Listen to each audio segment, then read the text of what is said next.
Knee pain అనేది ఒక burning topic.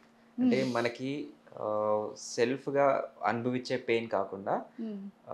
పాపులేషన్‌లో గూడా మోకాళ్ళ వల్ల వాళ్ళకి చేసే పనుల్లో సరిగా క్వాలిటీ తగ్గిపోవడం. So, okay. Social life, financial life and personal life ఇవన్నీ కూడా ఎఫెక్ట్ అవుతుంది.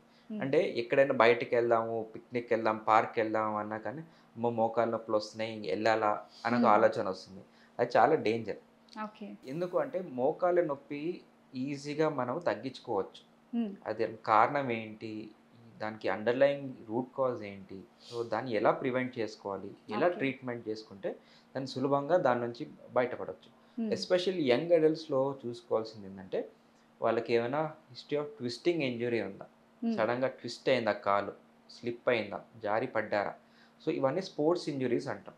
ఓకే. ఫుట్‌బాల్ ఆడినా గానీ, వాలీబాల్ ఆడినా high impact activities, badminton or సడెన్‌గా డాన్స్ మూవ్‌మెంట్‌లో ట్విస్ట్ అయిందా? హ్మ్. వీళ్ళలో వచ్చేదేంటంటే టెండాన్ ఇంజ్యూరీస్ కానీ, ligament injuries, meniscal damages. Okay. ఈ అండర్‌లయింగ్ ఏమైనా రూట్ కాజ్ ఉన్నా దాన్ని అడ్రెస్ చేశామనుకోండి, హ్మ్. వాళ్ళకి దీర్ఘకాలికంగా నొప్పి తగ్గించుకోవచ్చు. ఓకే.